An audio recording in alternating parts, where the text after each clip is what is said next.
Hello दोस्तों, नमस्कार। कैसे हो आप सभी लोग? आप सभी का मेरे चैनल पे फिर से स्वागत है। तो आज हम बात करेंगे, अगर आप सोलर फील्ड में काम करते हो या सोलर फील्ड में काम करना चाहते हो तो इंटरव्यू में कुछ ऐसे सवाल है जिसको आपको जानना बहुत ही ज़रूरी होता है। तो उसमें एक सवाल है ऐसा, तो उसका थोड़ा एक्सप्लेन करेंगे तो आपको समझ में जल्दी आएगा। तो वो सवाल है कि एसएलडी के बारे में बताइए। एसएलडी क्या होती है? कोई सोलर प्लांट की एसएलडी बताओ। तो एसएलडी का मतलब होता है सिंगल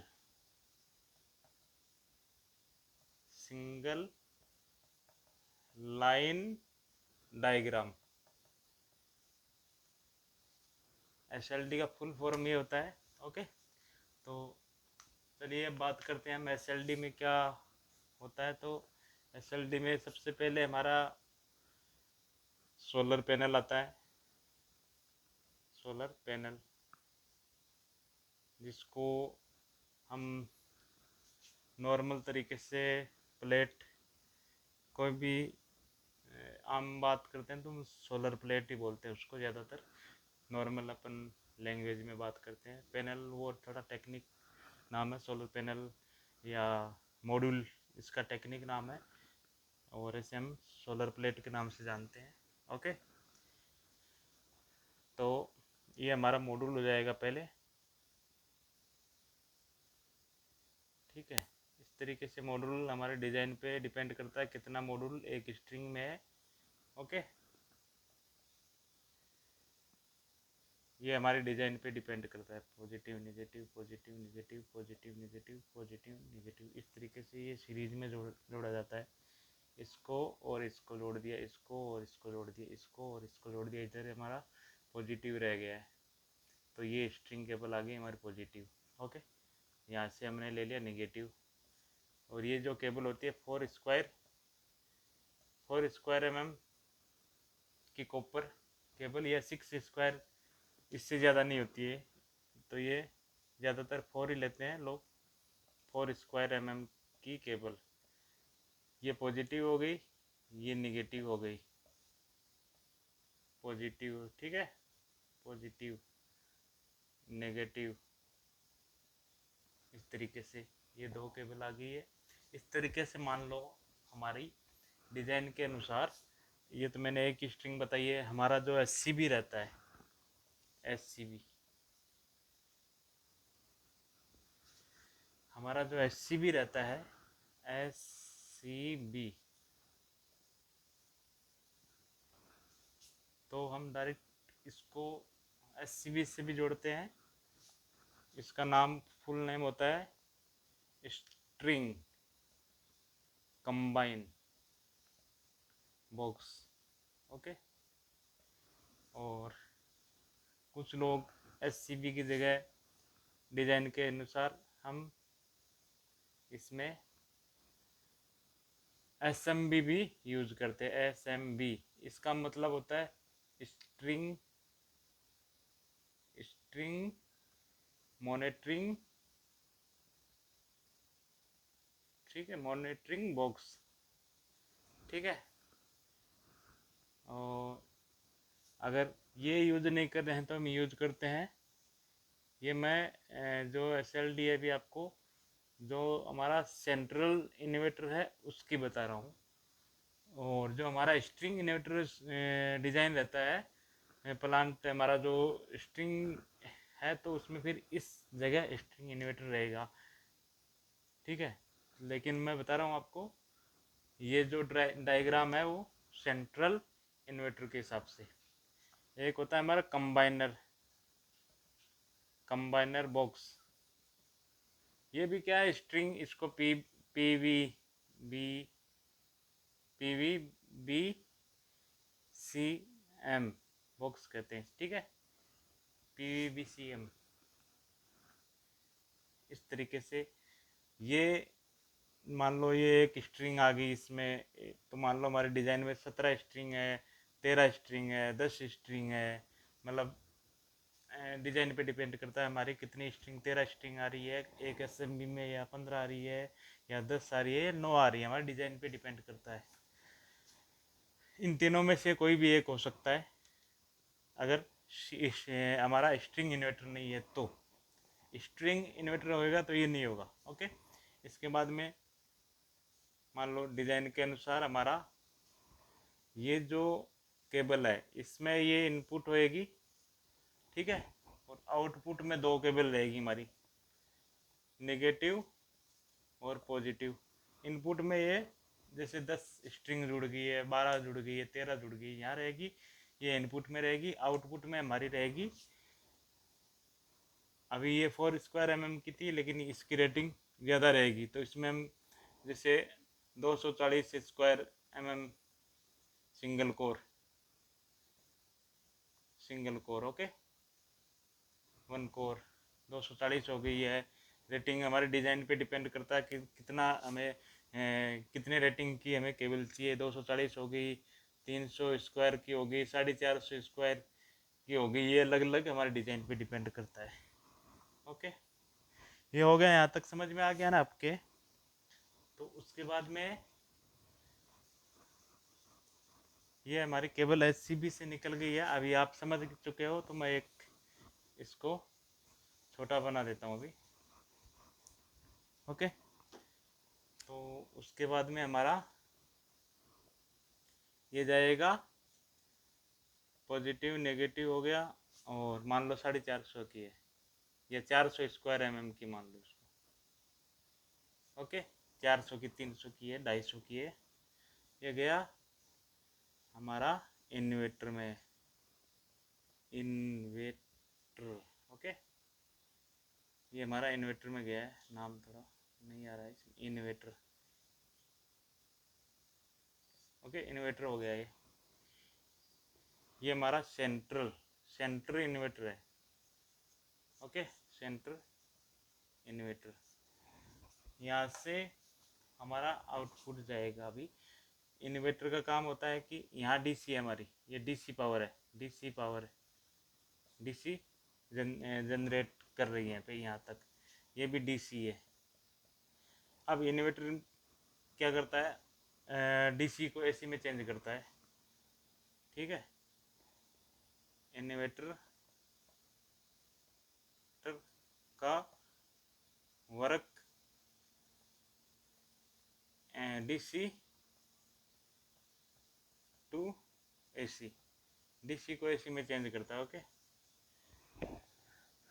तो अभी हमारा इनपुट में दो केबल आई है, पॉजिटिव नेगेटिव। अब कितने SCB की आ रही है वो हमारे डिज़ाइन पे डिपेंड करता है। मान लो 5 SCB की है, 17 की है, 10 की है, हमारे डिज़ाइन के अनुसार, इसको डिज़ाइन के अनुसार। अब यहाँ से केबल हमारी निकलेगी RYB, ये R हो गया, ये Y हो गया, ये B हो गया, मतलब 3 फेज निकलेगा उसमें, RYBLT केबल। ओके, ये जाएगी हमारी IDT में,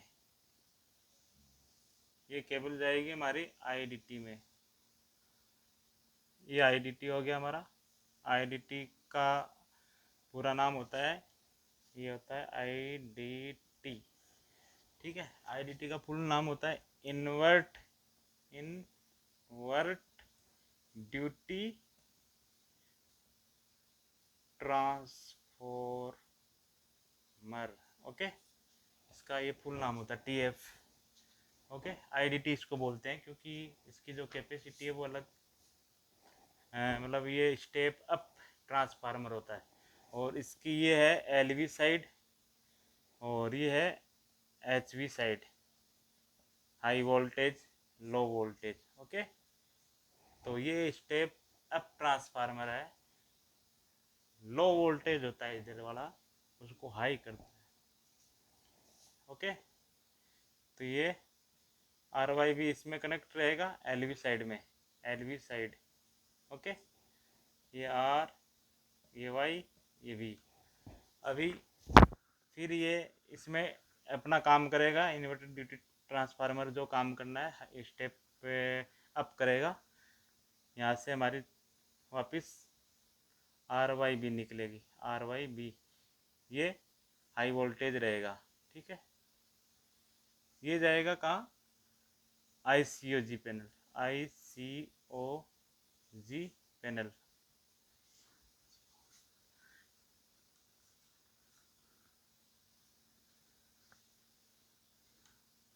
ठीक है, ICGO। ठीक है, ये होगा, या HT पैनल भी बोलते हैं जिसको, HT पैनल।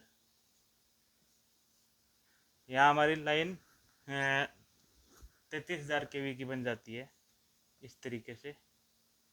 ठीक है, RY नहीं सॉरी, ये B हो गया, Y हो गया, ये R हो गया। इस तरीके से यहाँ आ गया। यहाँ आने के बाद में हमारी ये केबल जाएगी डायरेक्ट, इस पैनल से डायरेक्ट जाएगी MCR। MCR में हमारे पैनल रहते हैं इनकमर, आउटगोइंग, ये पैनल रहते हैं। इनके द्वारा ये केबल जाएगी हमारी स्विच यार्ड में। इसके बाद में ये केबल जाएगी हमारी स्विच यार्ड। स्विच यार्ड आ गई। स्विच यार्ड के बाद में TL लाइन, मतलब ट्रांसमिशन लाइन। ठीक है, अभी थोड़ा सा इसको छोटा करके बताता हूँ आपको, क्योंकि फिर समझ नहीं पाओगे आप, तो थोड़ा याद रखना आप। यहाँ तक मैंने बता दिया है, ये समझाने के लिए इतना लंबा चौड़ा करना पड़ा है मेरे को। जैसे आप समझ चुके हो, ये अभी थोड़ा और समझा देता हूँ। जहाँ तक आप समझ चुके हो, उसके बाद में जैसे सोलर पैनल हो गया, अभी आप जल्दी समझ जाओगे सोलर पैनल। ठीक है, सोलर पैनल से कहाँ आया, SCB बोल रहा हूँ मैं, बाकी आपको बता दिया था क्या क्या होता है इसमें, कौन कौन सा यूज़ कर रहा है। SCB के बाद में हमारा inverter,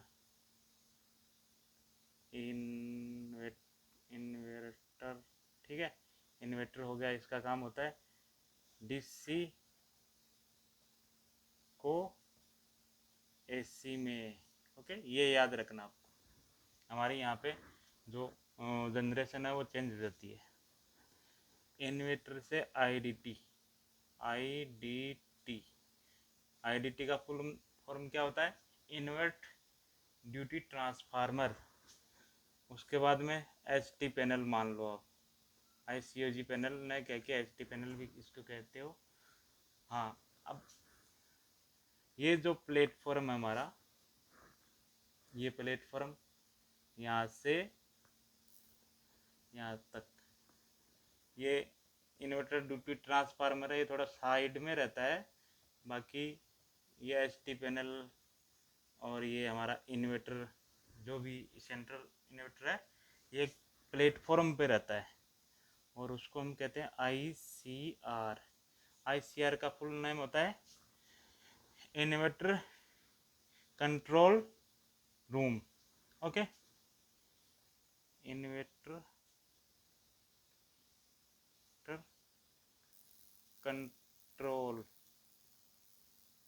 control room.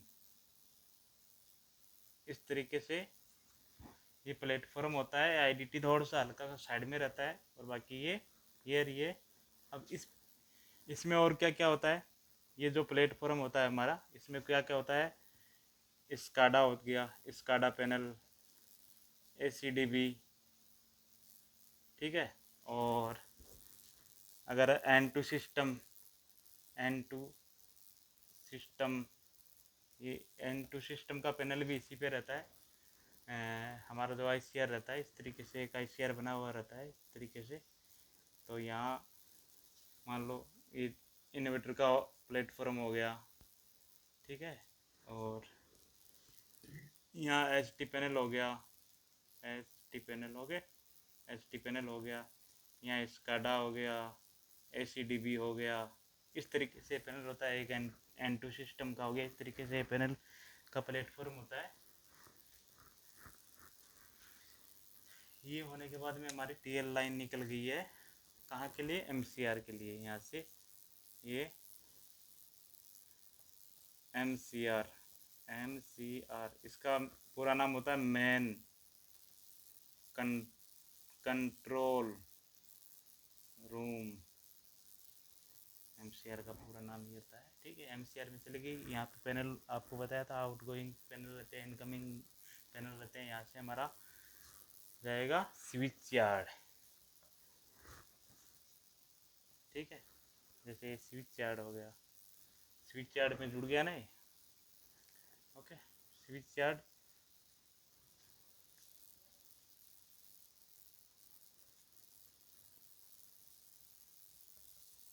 Switch yard.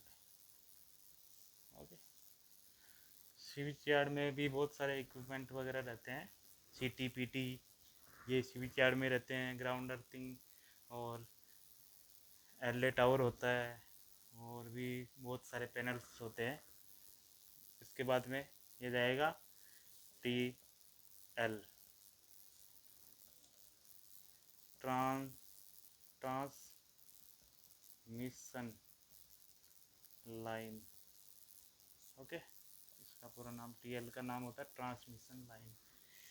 यहाँ से ट्रांसमिशन लाइन जो बड़े बड़े खंभे होते हैं उसके थ्रू ये हमारा जनरेशन जाता है। और जो सब स्टेशन रहता है जहाँ हमें लाइट भेजनी होती है, sub station, sub station. Okay, station, यहाँ हमारा पावर रहेगा। यहाँ पे क्या होता है, ये वापस स्टेप डाउन कर ली जाती है हमारी। जो स्टेप डाउन से हमारे जहाँ डिस्ट्रीब्यूट करना है वहाँ चली जाती है हमारी, फिर जितनी भी हमारी जनरेशन है। इस तरीके से ये एसएलडी होती है। आप समझ गए होंगे, मैं सोच रहा हूँ काफ़ी आराम से समझे होंगे। अगर आपको इससे ज़्यादा कुछ जानना है इसी के बारे में, एसएलडी के बारे में, तो मेरे को कमेंट करना। मैं आपको और डिटेल में भी बता सकता हूँ, वीडियो बना दूँगा। Thank you.